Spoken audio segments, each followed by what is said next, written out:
తన ఇంట్లో జరిగే ఒక శుభకార్యం కోసం చదువుకోవాల్సిన పిల్లలను పట్టుకుని వెళ్లి ఫర్నిచర్ మోయించాడు ఆ గురుకుల పాఠశాల ప్రిన్సిపల్. పని పూర్తయ్యాక వారిని సురక్షితంగా పంపించాల్సింది పోయి ఒక పాసెంజర్ ఆటోలో ఎక్కించి పంపించాడు.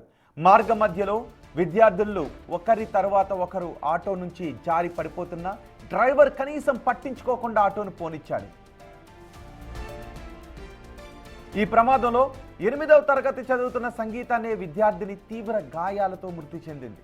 బిడ్డ ప్రాణం పోవడానికి కారణమైన ప్రిన్సిపల్ను కఠినంగా శిక్షించాలని తల్లిదండ్రులు స్కూల్ ముందు ఆందోళనకు దిగారు.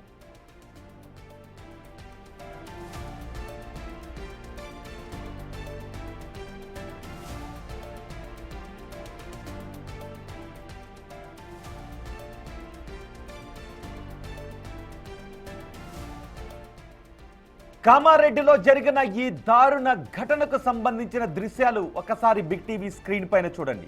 కామారెడ్డిలో ఆ ప్రిన్సిపల్ తన ఇంట్లో జరిగే ఒక కార్యక్రమానికి విద్యార్థులను తీసుకుని వెళ్ళాడు. ఆ తర్వాత ఒక పాసెంజర్ ఆటోలో ఆ విద్యార్థిని పంపించేశాడు. చూడండి ఒకసారి, అదిగో ఆటో వెళ్ళిపోతూ ఉంది, ఒక విద్యార్థిని కింద పడిపోయింది.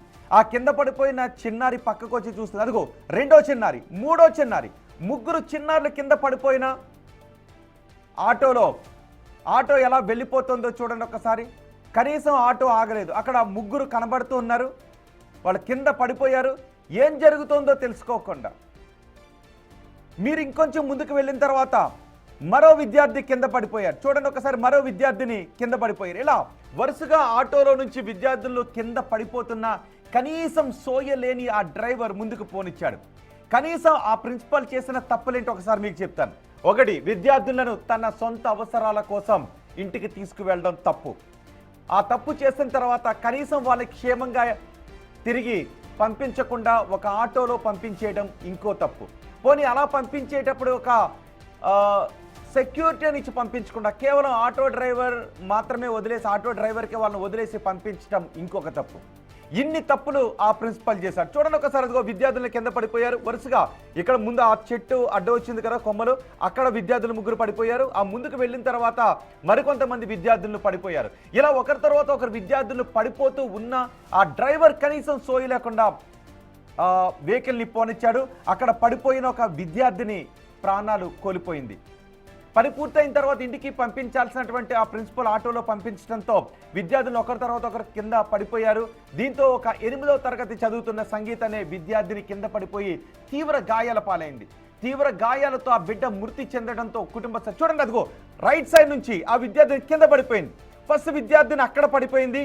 పడిపోయిన తర్వాత చూడండి ఒకసారి, ఆటో కనీసం ఆ డ్రైవర్కి ఏమాత్రం సోయలేదు. మరి తాగున్నాడో నిద్రపోతూ ఉన్నాడో చూడండి, అదిగో ఆ విద్యార్థిని లేచి పక్కకు నడుచుకుంటూ వచ్చింది. అదిగో పాపం లేపడానికి అక్కడ నుంచి చూసారా, ఒక ఇద్దరు పరుగున వచ్చారు. అందులో పెద్దవాళ్ళలాగా కనిపిస్తున్నారు. ఇద్దరు పరుగున వచ్చారు. ఆ వెహికల్ అలాగే ముందుకు వెళ్ళిన తర్వాత ఎల్లో బాక్స్లో చూడండి ఒకసారి, ఆ ఫ్రీజ్ అయిన చోట ఎల్లో బాక్స్లో చూడండి, మరో విద్యార్థిని కింద పడిపోయింది. ఆ విద్యార్థిని అక్కడ కింద పడిపోయినప్పటికీ కూడా ఆటో డ్రైవర్ ఆపకుండా ముందుకు పోనిచ్చాడు. చూడండి, అది ఆ అమ్మాయి పరిగెడుతుంది. ఆ పాప ఎందుకు పరిగెట్టుకుని వెళ్ళింది అంటే అక్కడ పడిపోయిన విద్యార్థిని లేపటానికి ఆ అమ్మాయి ముందుకు పరుగున వెళ్ళింది. ఒక విద్యార్థి కింద పడిపోయిన వెంటనే ఆ పక్కనే ఉన్న ఆ విద్యార్థిని లేపటానికి వచ్చింది. తనను లేపి అడుగుతున్న సమయంలో అదే ఆటోలో నుంచి మరో విద్యార్థిని కింద పడిపోయింది. వస్తువులు అనుకుంటున్నారా అందులో ఉన్నది మనుషులు అనుకున్నాడో ఆటో డ్రైవర్? తను ఇంటికి తీసుకెళ్ళింది కూలీలు అనుకున్నాడా, చదువుకునే విద్యార్థులు అనుకున్నాడా ఈ గురుకుల పాఠశాల ప్రిన్సిపల్? ఆటో డ్రైవర్కి కనీసం సోయిండు పోనిస్తూ ఉన్నాడా, తాగున్నాడా? కనీసం ఆటో ఎన్ని గంటలకు పంపించాడు, అతనికి నిద్రమత్తులో ఉన్నాడా, తాగున్నాడా అనే ఇంగిత జ్ఞానం కూడా పరిశీలించకుండా ఆ ప్రిన్సిపల్ ఆ విద్యార్థులను అందులో ఎక్కి పంపించేశాడు. ఆ ప్రిన్సిపల్కి సోయి లేదు, ఆ ప్రిన్సిపల్కి మతి లేదు, ఈ ఆటో నడుపుతున్న డ్రైవర్కి అసలు సోయి లేదు. దీంతో ఒక నిండు ప్రాణం పోవటానికి కారణమైన ఆ ఆటో డ్రైవర్ అంతకంటే ముందు ఆ స్కూల్ ప్రిన్సిపల్ని కఠినంగా శిక్షించాలి అని డిమాండ్ చేస్తున్నారు. చూడండి ఒకసారి, అదిగో పడిపోయింది. ఆటోలో నుంచి ఒక విద్యార్థిని కింద పడిపోవడంతో ఆల్రెడీ ముందు పడిపోయిన విద్యార్థిని పైకి లేపి ఆమె ఎలా ఉందో అడిగిన మరో అమ్మాయి పరుగున అక్కడికి వెళ్ళారు. మిగిలిన వాళ్ళు కూడా అక్కడికి వచ్చారు. ఆ పడిపోయిన అమ్మాయిని పైకి లేపే ప్రయత్నం చేస్తున్నారు. పాపం తను లేవలేనట్టుగా కనిపిస్తుంది. ఇదిగో చూడండి ఒకసారి, అదిగో ఎంత దారుణంగా పడిపోయిందో చూడండి ఒకసారి. ఆ ఆటోలో నుంచి ఒక్కసారిగా ఆ అమ్మాయి కింద పడిపోయింది. కింద పడిపోయినా కనీసం ఆపకుండా పోనిచ్చాడు. పోనివ్వడంతో కొంచెం దూరం చూడండి ఒకసారి, పడిపోయిన తర్వాత అదిగో ఆ అమ్మాయి పడిపోయింది. పడిపోయిన తర్వాత కొంచెం దూరం ఈడ్చుకుని వెళ్ళినట్టుగా కనిపిస్తుంది. ఆ పడిపోయిన తర్వాత ఆ ఫోర్స్కి కొంచెం ముందుకు వెళ్ళింది ఆ అమ్మాయి. ఆ తర్వాత ఏం జరిగిందో ఒక్కసారి మీరు ఆ దృశ్యాలు చూడండి. ఆటో వెళ్ళిన తర్వాత ఆమె లేచి అలా కొంచెం పక్కకి నడిచొచ్చే ప్రయత్నం చేసింది. ఆ పక్క నుంచి అదిగో ఇంకో ఇద్దరు పరుగున వచ్చారు. ఆ పడిపోయిన అమ్మాయి దగ్గరికి ఇద్దరు పరుగున వచ్చారు. ఈ లోపే ఆ అమ్మాయి లేచింది, పాపం ఏడుస్తూ ఉంది. అలా అనుకునే లోపు ఇదే ఒక షాకింగ్ ఘటన అనుకునే లోపు మరో షాకింగ్ ఘటన 2-3 సెకండ్ల వ్యవధిలో జరిగిపోయింది. ఆటో ముందుకు వెళ్ళేటప్పుడు అదిగో కొంచెం ఆ రోడ్డు కొంచెం నొక్కినట్టుగా కనబడుతుంది కదా కార్నర్లో, అక్కడ ఇంకొక అమ్మాయి పడిపోయింది. ఇంకొక అమ్మాయి పడిపోయి అలాగే ఉండిపోయింది. వెంటనే ఆమె లేపటానికి ఇక్కడ నుంచి ఈ ఇద్దరు అమ్మాయిలు పరుగున వెళ్ళారు. అక్కడే ఉన్న మరొకరు కూడా పరుగున అక్కడికి వచ్చారు. ఇవన్నీ అక్కడున్న సీసీ కెమెరాల్లో రికార్డ్ అయ్యాయి. పాపం ఆ అమ్మాయి లెగలేకపోతుంది. మూడో అమ్మాయి పడిపోయింది. చూసారు ఒకసారి, ఆ పక్కన ఉన్న వాళ్ళు కూడా పరుగున వచ్చి అమ్మాయిని లేపే ప్రయత్నం చేశారు. కానీ ఈ పడిపోవడంలో అందరికీ గాయాలయ్యాయి. 8వ తరగతి చదువుతున్న సంగీత అనే విద్యార్థినికి ఇంకా తీవ్ర గాయాలయ్యాయి. చనిపోయిన ఆ విద్యార్థిని మీరు బిగ్ టీవీ స్క్రీన్ పైన చూస్తున్నారు. పాపం ఆ తల్లిదండ్రులకు ఎంత గర్భశోకం ఒక్కసారి ఆలోచించగలరా? ఏ ఫంక్షన్కి ఏ కార్యక్రమానికి తమ బిడ్డను అలా రెడీ చేశారో ఇప్పుడు ఆ ఫోటోలు చూసుకుని ఇంకా కన్నీరు మున్నీరుగా విలపిస్తూ ఉన్నారు. 8వ తరగతి చదువుతున్న తమ బిడ్డను ఇలా ప్రిన్సిపల్, ఆటో డ్రైవర్ ఇద్దరి నిర్లక్ష్యం పొట్టను పెట్టుకుంది అని ఆ తల్లిదండ్రులు కన్నీరు మున్నీరుగా విలిపిస్తున్నారు. ఒకసారి ఆ చనిపోయిన అమ్మాయి ఫోటోగ్రఫీని మీరు బిగ్ టీవీ స్క్రీన్ పైన చూస్తున్నారు. తమ బిడ్డను అందంగా అలంకరించుకున్నారు. ఎంతో ఉన్నత చదువులు చదివి ఎంతో ప్రయోజకురాలు అవుతుంది తమ బిడ్డ అని అనుకున్నారు. కానీ కేవలం ప్రిన్సిపల్ నిర్లక్ష్యం కారణంగా తమ బిడ్డ ఇలా కానరాని లోకాలకు వెళ్ళిపోతుంది అని అనుకోలేదు. సమయం కూడా ఎంత అవుతుందో ఒకసారి మనం చూడాలి. సరిగ్గా అదిగో చూడండి ఒకసారి సమయం 7:41 సమయం అవుతుంది. 7:41 సమయం అవుతుంది. ఆ సమయంలో అంత రాత్రి వేళలో ప్రిన్సిపల్కి కనీసం బుద్ధుందా? వాళ్ళు నీ ఇంట్లో పనిచేసే పార్లర్లు అనుకున్నావా? ప్రిన్సిపల్ నిన్నే అడుగుతుంటా, వాళ్ళు నీ ఇంట్లో పనిచేసే పార్లర్లు అనుకున్నావా? చదువుకోవడానికి వచ్చిన విద్యార్థులను అనుకున్నావా? కనీసం బుద్ధుందా? నీ ఇంట్లో పని చేయడానికి చదువుకునే ఆడపిల్లల ఇంటికి తీసుకుని వెళ్తావా ప్రిన్సిపల్? నీకు ఉద్యోగం చేసే అర్హత లేదు. ఇంకా అడిగితే నీకు బతికే అర్హత లేదు. అక్కడికి వచ్చిన విద్యార్థులు నీ పనులుగా భావిస్తావా ప్రిన్సిపల్? నీకు జీతం దండగా ఒక గవర్నమెంట్ ఉద్యోగం ఇచ్చి నీకు నెల జీతం ఇస్తుంటే తినదరగకుండా నీ ఇంట్లో పని చేయడానికి విద్యార్థులను తీసుకుని వెళ్తావా మిస్టర్ ప్రిన్సిపల్? తీసుకుని వెళ్ళి నీ వాళ్ళ మానానికి వాళ్ళు వదిలేస్తావా? తాగున్నాడో నిద్రమత్తులో ఉన్నాడో ఆ వచ్చినాడు ఎవడో ఎలాంటోడో తెలుసుకోకుండా ఒక ఆటో ఎక్కించి వాళ్ళని పంపించేస్తావా మిస్టర్ ప్రిన్సిపల్? కనీసం నీ కుటుంబ సభ్యులనైనా ఇచ్చి పంపించలేవా? అంత ఫంక్షన్ జరుపుకున్న నువ్వు వాళ్ళు తీసుకెళ్ళి నువ్వు కారులో పంపించలేవా? వాళ్ళు ఏమనుకున్నా, కోళ్ల ఫారంలో పెరిగే కోళ్ళు అనుకున్నావా? షాపుల్లో ఉండే వస్తువులు అనుకున్నావా మిస్టర్ ప్రిన్సిపల్? ఆ చనిపోయిన అమ్మాయి ప్రాణానికి ఎవడు సమాధానం చెప్తాడు? కనీసం విద్యాశాఖ అధికారులు పట్టించుకోరా?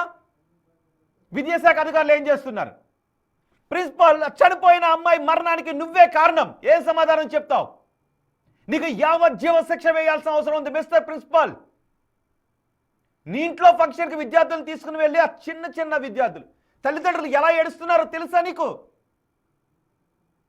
ఈరోజు దేశం మొత్తం గణతంత్ర దినోత్సవాన్ని జరుపుకుంటూ ఉంటే పనికి మాలిన ఉద్యోగం చేస్తూ నీకు ఒక ఉద్యోగం ఇచ్చిన పాపానికి ప్రభుత్వం ప్రజలు కట్టే ట్యాక్సులతో నువ్వు శాలరీస్ తీసుకుంటూ నీ ఇంట్లో పనికి ఆ పిల్లల్ని తీసుకుని వెళ్ళి, అరే నేటి పౌరులు నేటి బాలలు రేపటి పౌరులు ఎంతో ఉన్నతమైనటువంటి భవిష్యత్తు ఉంది, వాళ్ళు బాగా చదువుకుని ఎంతో ఉన్నత స్థానానికి నీలాగా ఉన్నత స్థానానికి చేరుకోవాలి అని బహుశా ఆ పిల్లల తల్లిదండ్రులు అనుకుని ఉంటారు. కానీ ఇంత దుర్మార్గంగా ఆలోచిస్తావా? అక్కడ చదువుకునే పిల్లలు నీ ఇంటి పార్లర్లు అనుకున్నావా మిస్టర్ ప్రిన్సిపల్? సమాధానం చెప్పాలి నువ్వు. చూడండి ఒకసారి, అదిగో పోలీసులు ఇప్పుడు వచ్చి కేసు నమోదు చేయొచ్చు, ప్రిన్సిపల్ లోపలికి తొయ్యొచ్చు, ప్రిన్సిపల్ లోపలికి కటకటాల వెనుక తొయ్యొచ్చు. కానీ చనిపోయిన పాప ప్రాణాలు ఎవరు తెచ్చిస్తారు? ఇక ఆటో డ్రైవర్ నీకు నిద్ర వచ్చిండుంటే పడుకోవాల్సింది. ఆ పనికి మారిన ప్రిన్సిపల్ నీ ఆటోని ఎక్కించి పంపిస్తే పిల్లల్ని ఎలా తీసుకెళ్ళావు? అంత రాత్రి 7:41 సమయం అవుతుంది. అందులో ఆడపిల్లలు వెళుతూ ఉంటే కనీసం ఒక సెక్యూరిటీ నుంచి పంపించాలి అనో లేదో అసలు తీసుకువెళ్ళడమే తప్పు. నేను సెక్యూరిటీ నుంచి పంపించాలి ఎందుకు అంటున్నానంటే తీసుకుని వెళ్ళాడు, తీసుకుని వెళ్ళిన దానికి చర్యలు తీసుకోవాలి. కానీ ఆ పంపించేటప్పుడైనా నీ ఇంటికి వచ్చినటువంటి కార్లలోనో దేనిలోనో సెక్యూరిటీగా పంపించలేకపోయావా? ఆ వచ్చినోడు నిద్రలో ఉన్నాడో తాగున్నాడో కనీసం సోయలేదు వాడికి, కనీసం బిడ్డలు పడిపోతూ ఉంటే పట్టించుకోకుండా ఆటోని తీసుకుని వెళ్ళిపోతూ ఉన్నాడు. ఆ వచ్చినోడు ఎవడో కూడా తెలుసుకోకుండా ఆటోలో ఎలా పంపించావు మిస్టర్ ప్రిన్సిపల్? చూడండి ఒకసారి ఎంత అందంగా ఉంది, ఎంత ముద్దులకి విధంగా ఉందో ఆ చదువుల తల్లి, ఆ చిన్నారిని చూడండి ఒకసారి. ఇప్పుడు ఆ ఫోటోను చూసి ఆ తల్లిదండ్రులు తట్టుకోగలరా? తమ బిడ్డ విగత జీవిగా పడుందే, ఆ బిడ్డను చూసి తల్లిదండ్రులు తట్టుకోగలరా? ప్రిన్సిపల్, నీ మానానికి నువ్వు అందంగా ఆనందంగా ఒక సంబరాన్ని నీ ఇంట్లో చేసుకొని ఆ పిల్లల్ని పని చేయడానికి నీ ఇంటికి తీసుకెళ్ళి పంపించేస్తావా? ఇలా ఒక ఆటోలో ఇచ్చి పంపించేస్తావా రాత్రి సమయంలో? సో ఈ ప్రమాదంలో 8వ తరగతి చదువుతున్న సంగీత్ అనే విద్యార్థి చూడండి ఒకసారి తీవ్ర గాయాలు పాలైంది. ఆ చిన్నారి కింద పడిపోయిన వెంటనే ఎంత విలవిల్లాడు ఉంటుందో కదా, ఆ గాయాల పాలైన చిన్నార సమయంలో ఎంత విలవిల్లాడు ఉంటుందో కదా. అరే బుక్స్ తీసుకుని చదువుకుని ఒక పెన్ చేతో పట్టుకుని రాయాల్సినటువంటి ఆ చిన్ని చేతుల గాయాలతో ఎంత విలవిల్లాడిపోయి ఉంటుందో కదా. మా ప్రతినిధి రాజేష్ ఉన్నారు పూర్తి సమాచారం అందించడానికి. ఒకసారి రాజేష్తో మనం మాట్లాడదాం. రాజేష్, ఆ ప్రిన్సిపల్ పై ఎటువంటి చర్యలు తీసుకుంటూ ఉన్నారు? పోలీసులు ఎటువంటి కేసులు నమోదు చేశారు? అసలు ఆటో డ్రైవర్ తాగున్నాడా, నిద్రమత్తులో ఉన్నాడా? రైట్, మా ప్రతినిధి రాజేష్తో మరికొద్దిసేపట్లో మనం మాట్లాడే ప్రయత్నం చేద్దాం. ప్రస్తుతం చూడండి ఒకసారి, అదిగో రైట్ సైడ్లో ఎంతమందిని ఎక్కించాడో కూడా తెలియాలి, ఆటోలో ఎంతమందిని ఎక్కించాడో కూడా తెలియాలి. అరే రాత్రి సమయంలో ప్రిన్సిపల్ అలా పంపించినప్పుడు ఒక సెక్యూరిటీని ఇచ్చి పంపించాలి. బహుశా అది మనుషులెక్కే ఆటోనే, ఎస్ మనుషులెక్కే 7 సీటర్ ఆటో లాగా కనిపిస్తూ ఉంది. సో ఈ ఆటో డ్రైవర్ పైన చర్యలు తీసుకోవాలి. అంతకంటే ముందు ప్రిన్సిపల్కి యావజ్జీవ కారాగార శిక్ష వేయాల్సిన అవసరం ఉంది. ప్రిన్సిపల్ని జాబ్ నుంచి తీసి పడేసి డిస్మిస్ చేసి ఆ ప్రిన్సిపల్ యావజ్జీవ కారాగార శిక్ష వేయాల్సిన అవసరం ఉంది. ఇంకా చెప్పుకోవాలంటే ఆ ప్రిన్సిపల్ ఆస్తులు జప్తు చేసి ఈ బలైపోయిన కుటుంబ సభ్యులకు ఇవ్వాల్సిన అవసరం ఉంది. అయినప్పటికీ కూడా వాళ్ళకి న్యాయం జరిగినట్టుగా కాదు. 8వ తరగతి చదువుతున్న తమ బిడ్డ ఈరోజు విగత జీవిగా పడి ఉంటే, ఆ బిడ్డ ముందు కూర్చున్న ఆ తల్లిదండ్రులు రోధిస్తూ ఉంటే కనీసం ఓదార్చడం కూడా ఎవరితరం కావడం లేదు ఆ తల్లిదండ్రులను. సో ఈ ఘటనపై పోలీసులు ఎటువంటి కేసులు నమోదు చేశారు ఒకసారి చూద్దాం. చూడండి ఒకసారి, అది ఎంత దారుణమైన ఘటన చూసారా? ఏమంటారు దీన్ని? తోలు మందం అంటారు. తోలు మందం ప్రిన్సిపల్, తోలు మందం ప్రిన్సిపల్. ఆ స్కూల్లో చదువుకునే విద్యార్థులను, పైగా ఎక్కడ అనుకుంటున్నారు? అది ఈ ఘటన జరిగింది ఎక్కడ అనుకుంటున్నారు? గురుకులంలో. ఆ గురుకులాలు విద్యార్థుల భవిష్యత్తును అందంగా తీర్చిదిద్దాలి, ఉన్నతంగా తీర్చిదిద్దాల్సినటువంటి గురుకుల ప్రిన్సిపల్ వెట్టి చాకరీ చేయించుకోవటానికి ఇంటికి